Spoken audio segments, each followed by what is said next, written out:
Good afternoon. We'll start with opening statements by the Secretary General, the Foreign Minister and the High Representative, and then we'll have time for just a few questions. Secretary General. Minister Kuleba de Dimitro, High Representative Borrell, Josep, it's great to see you both here at the NATO headquarters, so welcome to both of you. This is a symbol of our solidarity. NATO and the European Union together standing with Ukraine. A year ago, President Putin launched his illegal war against a peaceful neighbor. The facts are clear for all to see. Nobody is attacking Russia. Russia is the aggressor. Ukraine is the victim of aggression. And we are supporting Ukraine's right to self-defense, a right which is enshrined in the UN Charter. It is President Putin who started this imperial war of conquest. It is Putin who keeps escalating the war. He thought he could destroy Ukraine and divide us, but he underestimated the determination of the Ukrainian people to defend their homeland, and he underestimated our unity. 1 year since he launched the Russian invasion, we see no sign that President Putin is preparing for peace. On the contrary, as he made clear today, he is preparing for more war. Russia is launching new offensives, mobilizing more troops, and reaching out to North Korea and Iran. We are also increasingly concerned that China may be planning to provide lethal support for Russia's war. Putin must not win.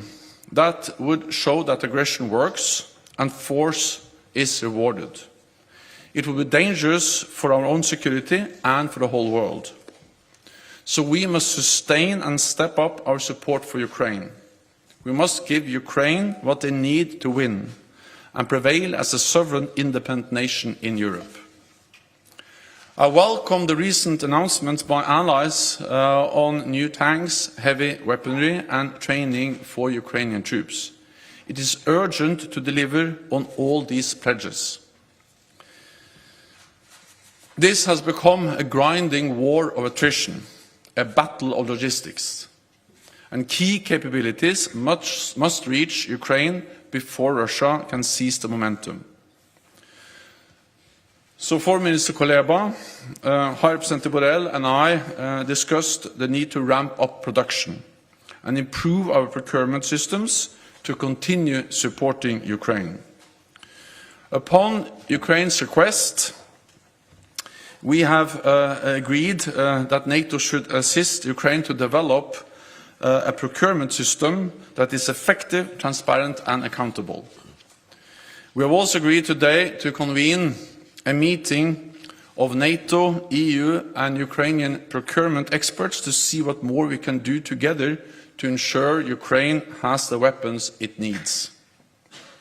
In NATO, we have been working on ramping up production for many months. NATO sets the standards for ammunition and equipment for all allies. We have completed an extraordinary survey of ammunition stockpiles. We met with defense industry last fall and continue to engage with them. And we will increase our targets for ammunition stockpiles through the NATO defense planning process. This will also help give the defense industry the long-term demand and contracts they need to invest and produce more. NATO has had joint procurement among allies for many years. I also commend the European Union for their efforts to incentivize greater production, and NATO is prepared to work with the EU on this going forward. We have seen a pattern of Russian aggression over many years. Georgia 2008, Crimea and Donbass 2014, and the full-fledged invasion last year. We must make clear that Ukraine's future is within the Euro-Atlantic family. When the war ends, we need to put in place long-term arrangements for Ukraine's security, to ensure that Russia does not continue to chip away at European security. and to break the cycle of Russian aggression. So NATO will continue to stand with Ukraine for as long as it takes, and we will continue to work closely with the European Union to support you. Let me conclude with this. I regret today's decision by Russia to suspend its participation in the New START treaty. Over the last years, Russia has violated and walked away from key arms control agreements.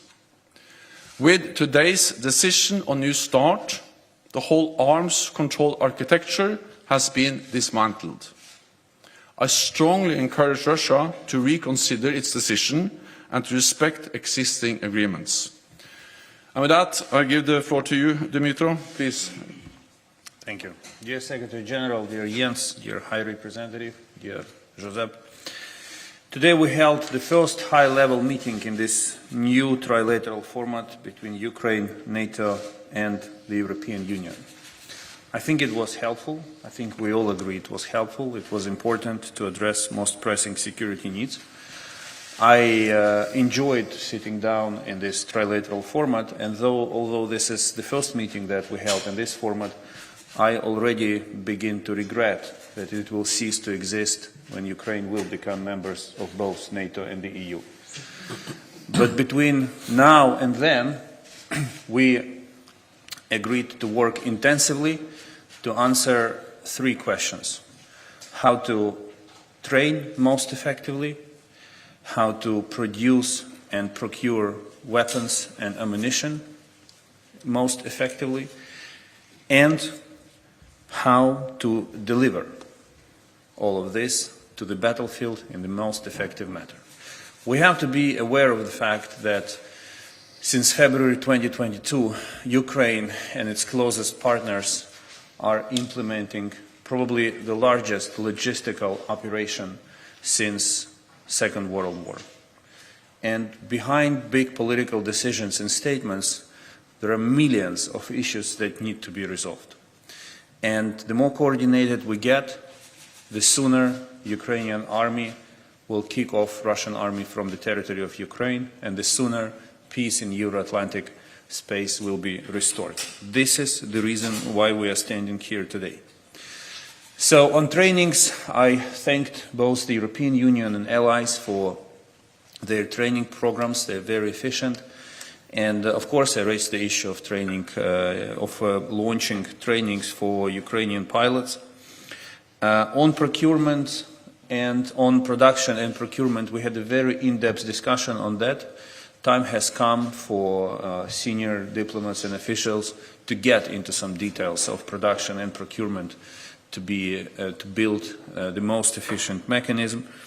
And therefore, as Jens already mentioned, I appreciate that we agreed to establish a working level contact mechanism, focal points to resolve issues related to production of armaments and ammunition, and cooperation between and streamlined cooperation between producers, contractors, and beneficiaries.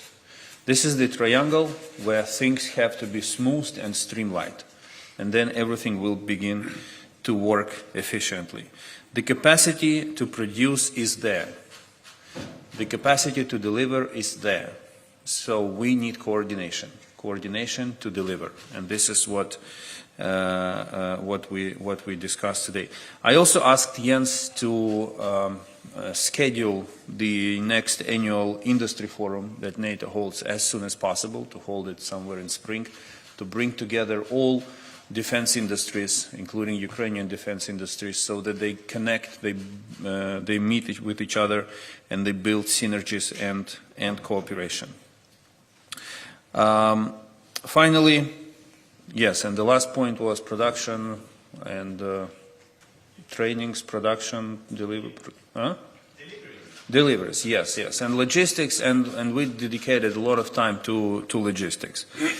The Ukraine-EU NATO format will keep working on a regular basis. There are many issues that needs to be explored and resolved.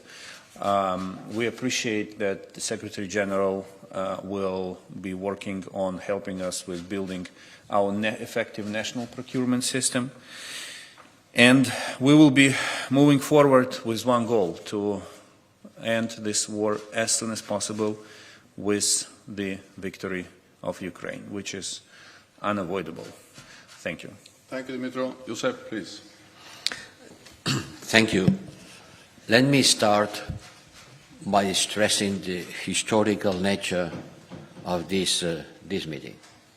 The three of us standing here today, Ukraine, NATO, and the European Union, standing here today for the first time in this constellation of three, it's a clear demonstration of our unity to continue supporting Ukraine, for the purpose of supporting Ukraine. We have done it since day one. Since the first day of the Russian invasion against Ukraine, the European Union and NATO have been standing together, not only in condemning, not only in the worst, in the strongest terms, the Russian aggression, but working together in order to provide Ukraine with the capacity to defend itself. And today we are reaffirmed the unwavering support to Ukrainians' territorial integrity and its right to self-defense. Our resolve has been stronger from the beginning, and we will continue doing so. And I think that today's discussion has been crucial to coordinate, the key word that Kuleva has said, to coordinate, speed up, and increase our support. It is necessary in order to make the rule of law prevail over the rule of the gun, the rule of the force. And it is the only way that Ukraine can win this war, to speed up, to increase, to coordinate better our support. Because we are facing a situation where the war is showing its awful face, with bombing of hospitals, starving entire cities to death. That's what Russia is doing, instead of taking a step towards a ceasefire, which is something that we are asking for. Remember, Russia is a permanent member of the United Nations Security Council. Russia is a nuclear power. And in spite of that, it has violated this charter, invading a peaceful neighbor. And in line with the United Nations Charter, Ukraine has the sovereign right to defend itself against this unfounded aggression. And the international community, we have the right to support it. To support the aggressor is not in accordance with the United Nations Charter. To support the aggressed, it is perfectly legitimate. And Ukraine needs all the support we can provide, starting with weapons and ammunition. They need them more than ever. And we are looking for the ways to accelerate the deliveries from member states and to Ukraine. For that, we have a tool, the European Peace Facility, which has been working since the beginning, since day one. And altogether, member states and the European institutions has provided more than 12 billion worth of weapons and related supplies to Ukraine. We have been launching a great training program that will train about 30,000 Ukrainian soldiers by the end of the year. But it's still not enough. We have to accelerate our military support to Ukraine. Today, especially ammunition, tomorrow with other kind of arms, in order to fulfill all your needs. And I think this meeting will provide us with a better coordination procedures in order to continue doing that in a united and efficient manner. Thank you. Okay, we'll start with Interfax Ukraine, lady at the back there. Yes. Thank you, Anna. Ukrainian news agency Interfax Ukraine, Irina Sommer. Secretary General, what is your assessment of today's Putin threat? How serious they are?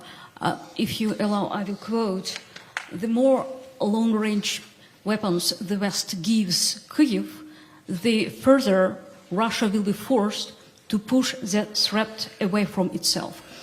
High Representative, question for you about speeding up a process to deliver to Ukraine. You said yesterday that decision will be taken by Minister of Defense next week, but Ukraine needs ammunition today. Can we expect that a process, decision-taking process will be speed up? And Minister Kuleba, do you have any information regarding what Chinese peace plan is about? Any details? What can we expect from it? Do you see possibilities that China, from being partner with Russia right now, will become an ally in this war? What kind of consequences it can lead to Ukrainian? Thank you. What we have seen today is that President Putin is in no way preparing for peace. He is preparing for more war, he is preparing for new offensives, and he is mobilizing more troops and sending in more weapons. And that's exactly why we need to step up our support for Ukraine. Because it will be a tragedy for the Ukrainians, but also dangerous for all of us if President Putin wins in Ukraine. Then we have to remember what this is. This is a war of choice. This is a war of aggression. Russia decides to invade a neighbor, Ukraine. And Ukraine, of course, has the right to defend itself. That's enshrined in the UN Charter. And we, NATO allies, EU members, all of us have the right to provide support to Ukraine. And that's exactly what we are doing. Then, of course, NATO allies, we are providing support to Ukraine, unprecedented support. We step up and deliver more heavier, more advanced weapons, and we have constant consultations with Ukraine on different types of weapons, but also on how to ensure that all the systems, all the weapons which are already there, work as they should. Because we need to remember this is not only about providing new systems, but also ensuring that the artillery, the armor, the air defense systems, which have been delivered already, have the spare parts, have the ammunition, have the maintenance, have the fuel they need to function. And therefore this is really a battle of logistics, and that's the reason why I also welcome the meeting today, where we focus on how can we ensure that we provide all the supplies and all the support Ukraine needs to defend itself.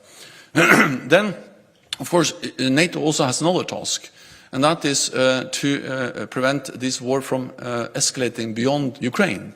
And that's the reason why we, on the morning of the invasion, activated our defense plans and added thousands of more troops to our presence in the eastern part of the alliance, backed by significant air and naval power, to send a very clear message to Moscow that NATO is there to protect every inch of NATO territory.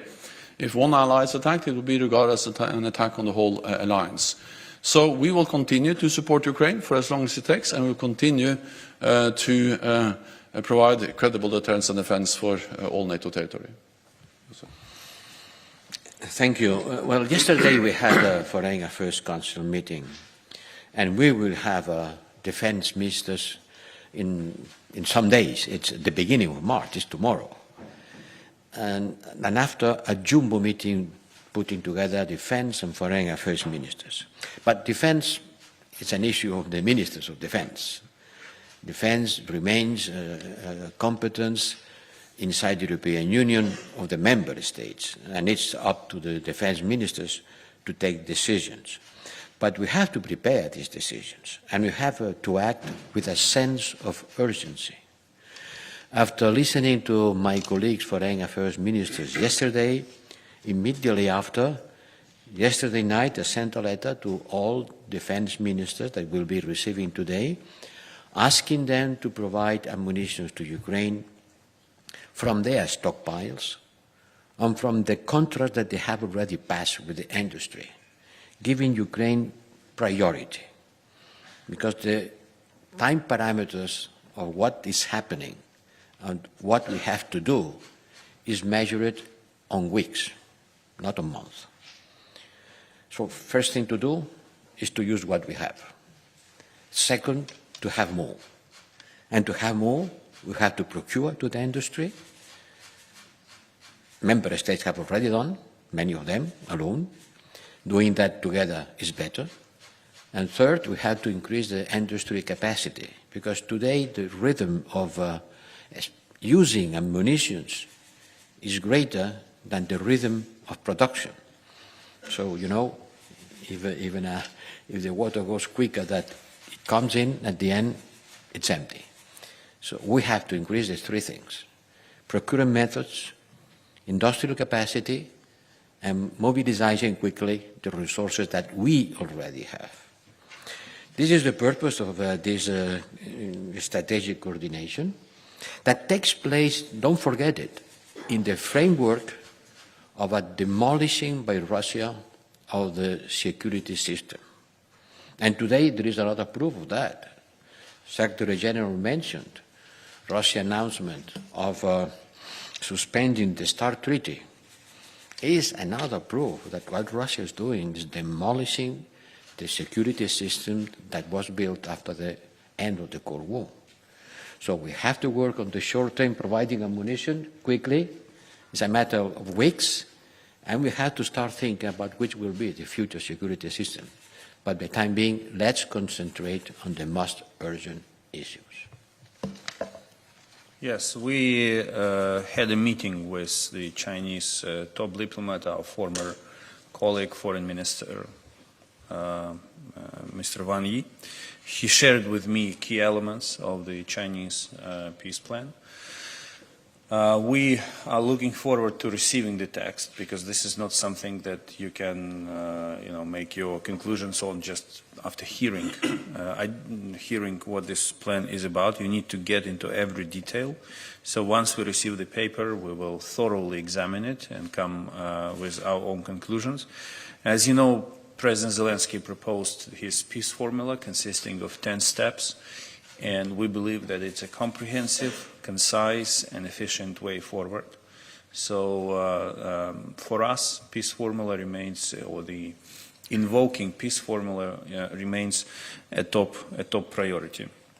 When it comes to the Chinese position as such, I think there is one element that is common for Ukraine and China, and it's not just an element, it's a cornerstone, which is the principle of territorial integrity.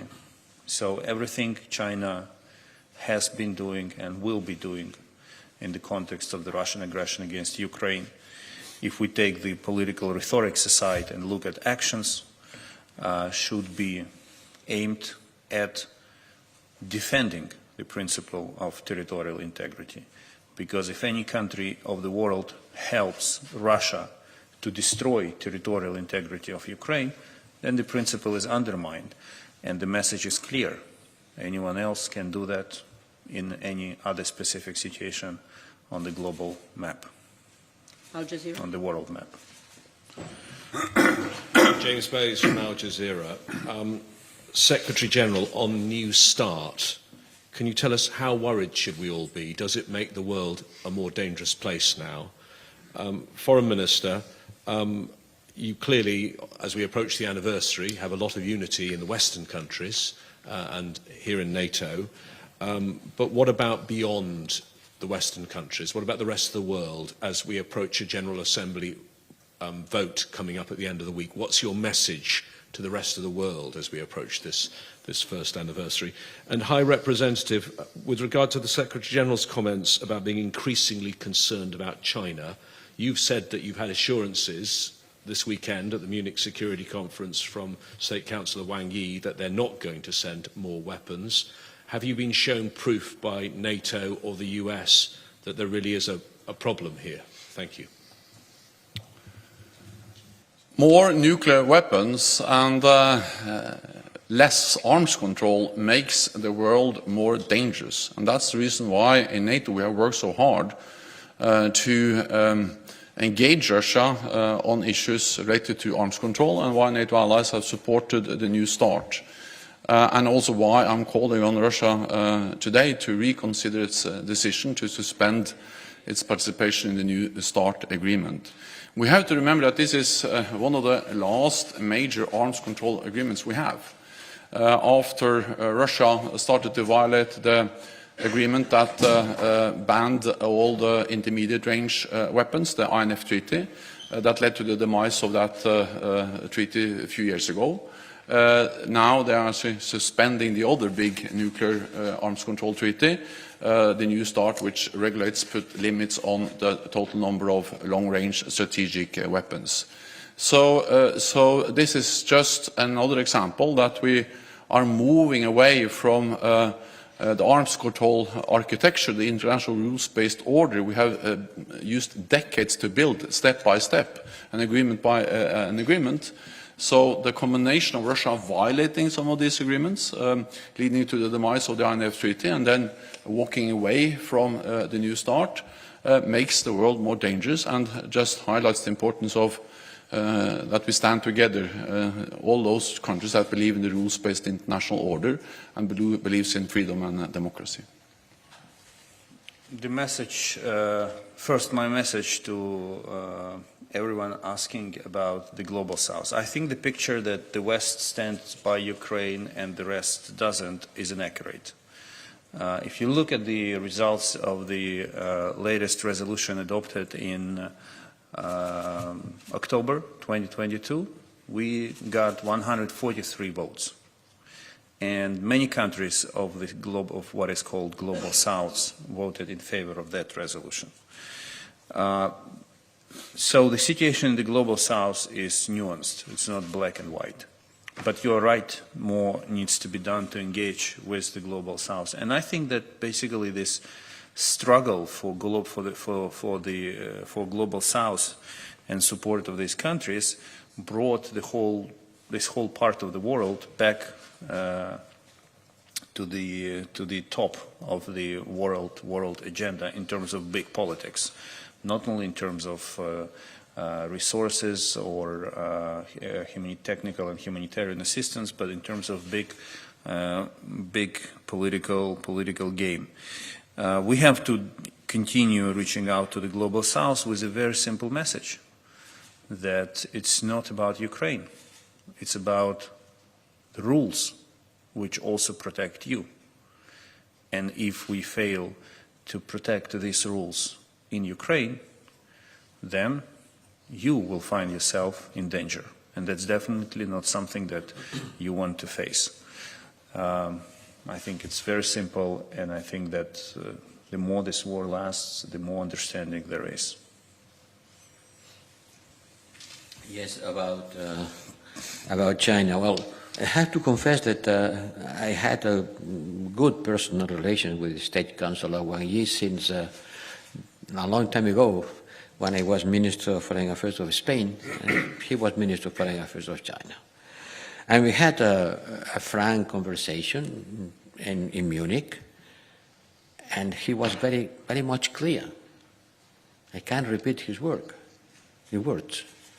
that China doesn't provide arms to countries at war. And they are not providing arms to Russia, and they will not provide arms to Russia. That's what he told me, stressing clearly that this is the principle of the foreign affairs policy of China. And by the way, asking me, why do you show concern for me maybe providing arms to Russia when you are providing arms to Ukraine? And I had to explain the big difference.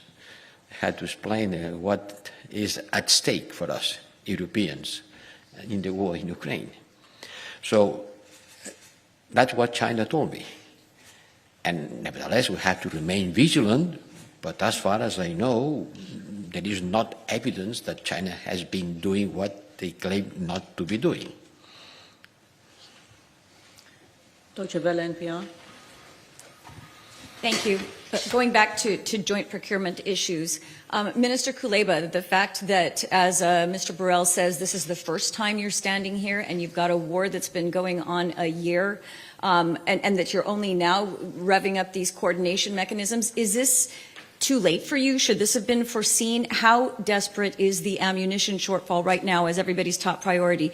High Representative Borrell, how fast can you move on the EU side to on this proposal by the Estonians to put $4 billion in a fund and make joint procurement that way, as some people say, like you did with the vaccines, to give industry the security? And Secretary General Stoltenberg, I've spoken again with industry, and they say again the contracts are not coming in. So I know I asked you this last week, but it still seems to be true, and I'm told that there is still this huge gap between what people are putting on paper, what money they're putting on the table, and what is needed. How long would it take now to scale up this ammunition production? Burrell is saying weeks. There's no way, is there? Thanks. Well, when any war begins, the first thing you do, you go into your stocks. And that's what we all did in Ukraine, in NATO, in EU countries. Then, let's be frank, no one expected this war would last so long. And therefore, at a certain moment, the situation was reached when it became apparent that production has to be rolled out. And the first time we started talking about it was actually, I think, last end of summer. And many production lines started to work in order to produce ammunition necessary for not only for Ukraine, but also for replenishing the stockpiles of the allies.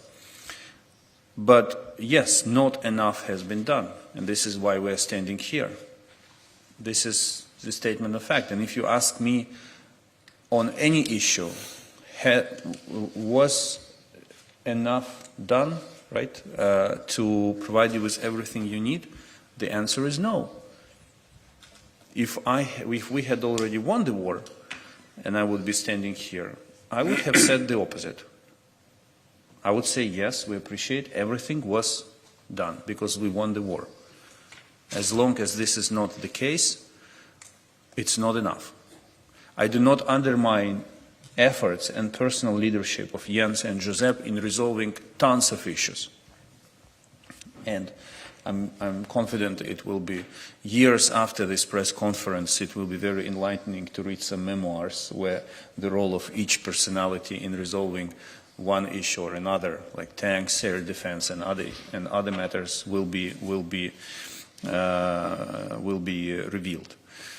But this is why we're standing here, to speed up everything that is needed. And you touched upon a very important issue, the connection between the producer who is ready to produce and the buyer who is ready to sign a contract. And yes, after speaking with representatives of defense industries, this gap became even more evident. But it doesn't mean that there is no political will on the side of the buyer. There is a lack of procedures and understanding of how it should all work. And this is why we're meeting with defense industries. This is why we're setting up the coordination mechanism to bring everyone together. We are like, in the beginning of the Ford company. We have to build a production line where everything is streamlined, where everything works, to bring back to Europe, to bring the situation back to Europe, where everything works as Swiss watch. That's the purpose. And yes, unfortunately, it requires the involvement of people like us. I wish it could be done at a technical level, but that's not the case. We need to get involved, and we need to get it fixed, and that's what we are doing. Well, look, the time parameters of the production of warfare material in Europe today, it is still not in accordance with the urgency in the front line. It's still not. So it's a matter of speeding up. And it can be done quickly, because the European Peace Facility, which is the instrument that we have been using, has much more flexibility than the European budget. In fact, it's not part of the European budget. It's, if we can say, it's a kind of an intergovernmental club where member states can decide among them to increase the funding available. And they have already decided. Some weeks ago, they decided to top up the initial amount of money of the European Peace Facility with more than 2,000 more billions. So it's a decision that can be taken without any kind of complex procedure involving the European Parliament and changing the European Union budget, because it's not part of the European Union budget. It's an island managed by the member states among them. So it can be done quickly, depending on the political will of all of us, of all of them, member states. And that's what we are trying to do. But to provide the munitions to Ukraine through the European Peace Facility is nothing new. We have been doing that since the beginning of the war, asking member states provide us with the ammunition to be sent to Ukraine and being co-financed by the fund. So the only thing is to do it quicker at a larger scale. So for the industry to produce, they need contracts, and that has been the message from the industry all the way. And that's also the reason why we started to engage with the industry last fall, when we saw that this war was dragging on and there was urgent need to ramp up production. Because as Minister Kuleba said, in the beginning we were actually depleting our own stocks, but then we saw that the rate of consumption of ammunition is much higher than the rate of production, and therefore this is not sustainable. Therefore we need to produce more. But this is not something we discovered now. We discovered this many months ago, and therefore we have been engaging with the industry and with nations for a long time. And contracts have been signed. United States, France, Norway, among others. But as Mr. Kuleba said, Dimitro said, we need to speed up, we need to do more, and that's exactly why we are meeting here, to see how can we mobilize even more, how can we speed up production, partly by coordinating, partly by improving the procedures, because big investment projects takes time. There's a lot of bureaucratic work that has to be done to ensure accountability, transparency, and also effective contracts. So that's exactly why we are working as NATO with our own agencies and our own systems and our own armament directors, why we are working with the European Union, and why we also then now work with Ukraine directly and also in this group of three, and why we have decided to convene our experts to follow up and see what more we can do to ramp up production and in a more in a faster way, and also why NATO has already decided to assist Ukraine with strengthening their capacity to do procurement. So this is one element of many steps that we are taking together to ensure that we have sufficient ammunition, but also weapons to both replenish our own stockpiles, but also to deliver to Ukraine. The last thing is that we have also, of course, reached out to international partners and to see to what extent we also can help, or they can help to provide the necessary direct support to Ukraine, or at least replenish our own stocks. Thank you very much. This concludes this press conference. Thank you.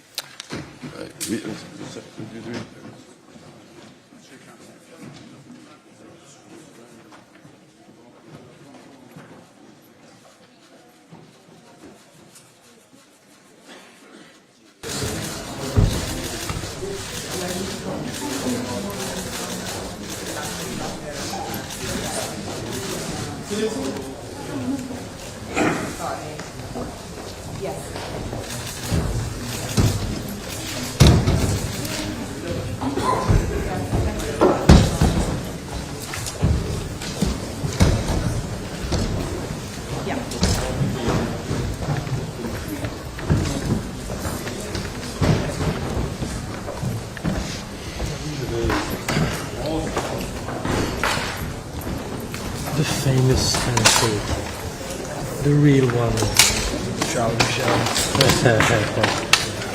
Yeah, he launched the trend.